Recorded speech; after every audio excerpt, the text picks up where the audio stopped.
out to the show and fall at your door. We got that info for you. Touchdown on that plane and buy anything. More than just a podcast for you. So now that I took us off in the heated realms, I'll bring us back. So last week we talked about, academic athletic scholarships, GPAs, clearinghouse, and things of that nature. So let me ask this. Let's think about in the realms of scholarships, how can a higher GPA or a higher SAT or ACT score save parents like thousands of dollars, even if they don't get an athletic scholarship? Well, I'm dealing with this right now with my 17-year-old. She runs track, but she's not gonna get a scholarship to run track. Well, I shouldn't even say that. She might. I don't know. She could if she believed in herself as much as I did. But anyway, I'm dealing with this right now. And higher grades, higher test scores equal money. And again, I was a little spoiled with the boys because they did have scholarship offers coming out of like junior year. So I didn't even worry about like trying to really apply to schools and do all that. So I've gone to several meetings, talked to several counselors, been to several online virtual college fairs. And so basically, higher scores equal more money, especially like in state. But what I did learn was even out of state, if you apply early enough to some of these schools and you have like 1,100 or more on an SAT, you have a 24 plus on an ACT, a lot of the schools, even out of state, will match the money that the in-state is guaranteeing you, because of course you get more money in state if you stay home and this, that, and the other. You got all sorts of scholarships and things like that you can get because of those high scores. So definitely a lot of savings can be done if your athlete or just your student is getting those good grades. And a lot of people, she's having a lot of recommendation letters requested, a lot of, people speaking up for her and things like that. Her GPA has always been top notch. So those things matter. They really do. And I think they should matter more for student athletes as opposed to just regular students. But, everybody didn't put that emphasis on that. You hit the right things, GPAs, and you even gave, I hope y'all are listening, parents, 1,100 or better on the SAT, 24 or better, especially when you hit the 30s on the ACT. Those are real numbers that you can take back. So I just wanted to point that out to our listeners. Tolliver, you were going to say something? I just real quick, some of the parents coming with kind of lower income situations, they're Pell Grant eligible, which a lot of coaches like the Pell Grant eligible in the D2, D3, because then that'll save athletic money. And if you can combine a Pell Grant with an academic scholarship, then you can stay out of the athletic budget. And so, that's a pretty strong combination for potentially getting the value into college I don't know. And then the other part of it is just a higher GPA. How can you ever debate whether or not a higher GPA is not better? It's just you can't debate it, Kevin. You can't. Yeah, it's like, well, we're going to trade GPA for what? What are we going to trade it for? Have you guys ever heard that about a Pell Grant athlete and the attractiveness of a Pell Grant athlete? I didn't realize they were attractive, but I had heard that. It helps the school. They take that Pell Grant money first, and then they'll supplement whatever they were going to give you for a scholarship. But they take that Pell Grant money first if you're eligible for it. Yeah. Real talk. Even if you're not an athlete, they do it, and because it saves them money, and then that's less that they have to do. And then they want it all to go to the school anyway, so the kid don't have to worry about a lot of stuff. So they'll come on the back end and finish it off. But I think academic shows. GPAs and academic scholarship shows, hard work and great effort, to be, in school to get a better education, just like we get up and go to work every day and get a bonus for what we do and exceed on. So they've exceeded 4 years of high school, and the state, has something available, to reward them for it. They just don't get it in cash dollars. They get it in education to become better and have a wonderful career. So, and get the degree and all that other great stuff. So that's my opinion.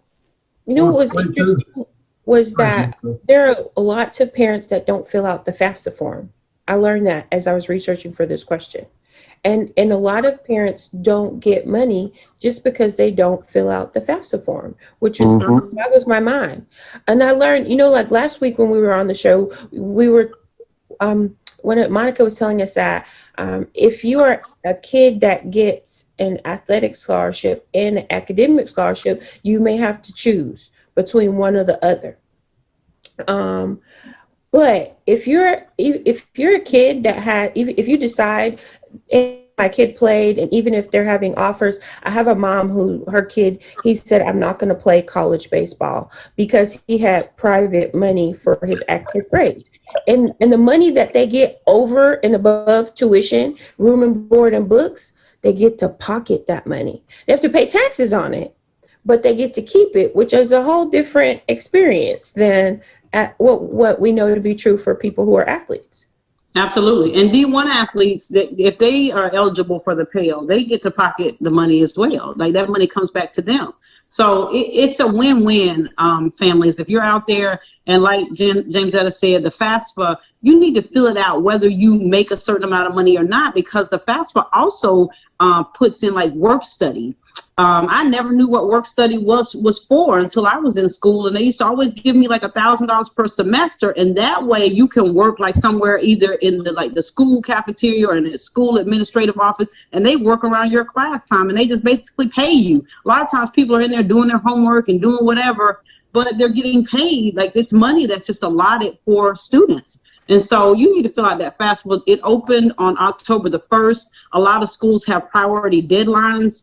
Families, please look at that. If you're applying to a school and their priority deadline is November 1 or December 1, go ahead and get that FAFSA done. You're going to need your 2019 taxes to put in that information. You're going to need to set up a lot of different passwords and things like that. But there are people out here too who can assist you with that as well. That's a good call out. So we're going to pivot back to current events. So this week, the Falcons fired their GM and they fired their head coach, Dan Quinn. And they promoted Raheem Morris, who started the year as their defensive coordinator, to interim head coach. And their actual owner, Arthur Blank, was interviewed this week. And during the interview, he was asked if Raheem Morris would be a candidate for the head coaching position at the end of the season. And he said that if Raheem Morris went 11-0, that he would be a candidate. So what's your question? The question is, why is it that in certain instances, head coaches who are black or black candidates have a higher standard than other coaches? Because I think the whole 11-0, how realistic is that? To say if he's 11-0, he'll be a candidate? There's two things I take that. One is to put it on a platform that I want to win, and we need to win. But on the other side of it, it's not attractive for most coaches to put that out there, because there's got to be something within that organization that's more important at the beginning to even be elected or selected or offered or looked at to take that job than just winning games. At it, right off the rip, 11-0. Now, good and well, I don't care who the coach is, you're not coming in there, and win 11-0 unless you just blessed. And you just handed a serious debt. That's what I'm saying. You got to have a serious debt to go in there and win 11-0. I mean, come on now. Let's be realistic about it. Jesus. Well, so from my perspective, James Etta, you said, why is that? It's because this is America. We've been talking about this topic for a long time as well, and we know about the racial disparities that are present in the NFL, the NBA, in all sports, in all honesty. They're owned by primarily white men. So let's start there. And so I don't think that personally he was saying that he had to, because that's just bad. Like, I think the verbiage in the question. Well, hold on. Just hear me out. I don't think he was saying that he had to go 11-0, but he said if he went 11-0, he'd definitely be a candidate. I would think since you have named him your interim coach, he is a candidate. Like, it's a job interview. He's coaching these guys. So, it's like, did he mean it that way? We may be taking what he said out of context, and I definitely think we might be, but we already know that we have several examples currently, like I said, in all sports realms as far as coaches are concerned. There are not many black coaches, and when there are black coaches, they are so much more likely to get terminated, lose their job over a white coach that's losing. And it is what it is. I feel like Dan Quinn should have been fired a long time ago. But, because no. What I'm saying is it could have been some other stuff around that. I mean, I had the whole thing. It's a paragraph. I'm serious. I got the paragraph. Listen. So what my point is to what Tolliver was saying, though, I'm not a Falcon fan. I'm from Atlanta, but I lived there for quite some time. Atlanta teams, I don't know, it's some type of curse on them or something, but they have the talent. When you talk about having Calvin Ridley, when you talk about having Julio Jones, when you talk about the amount of money they've paid Matt Ryan, I don't understand why they can't win. And, when you especially look back at these last 5 games and they've been up and gave the game up, he should have been fired a long time ago, but that's not how it works. But if it had been a black coach, he would have been fired probably in that first or second game, especially with how they performed even last year. So I just think that that's where we are as far as coaches, as far as the decision makers, as far as this man now, Raheem, having to maybe rise up so much more than Dan Quinn did or anybody else. I think I don't like it personally. I'm not saying I'm for it. I'm not for what Arthur Blank said, if that's what he was saying. But I do believe that, Atlanta has the talent, and we need to look at this young man's coaching ability. He should already be a candidate. Come on now. Yeah. Them dirty birds need to get that dirt off of them. That's the curse, Angela. It's just interesting. That struck me. I will, how I do. I will provide you guys with the entire quote because I read it all. I thought I'd already sent it to you. I was just like, ooh, did he really say that? He did. I would have said, it would have been nice to whom said, he's got 11 games as a job interview to figure it all out. That would have been so much better than that. Absolutely. If he goes 11-0, I was like, ooh, that doesn't sound good. Because it's interesting. I was researching the organization. He has not been the DC. He started off at the organization at the Falcons on the offensive side. And then last year, at the end of the year, he ended up the second half. They brought him in to do some defensive coordinator stuff, and he turned the season around. And so they started this year with him as the DC, but he was not from their defensive side.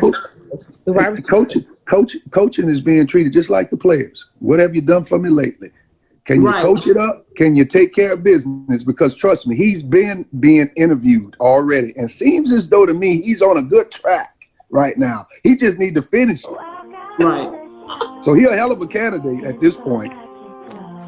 Okay, I'm gonna defer to my team. We're gonna say that was a miss on Arthur Blank's point, and he's just giving him an 11-game job interview. We are gonna be a head coach. I can align. I can.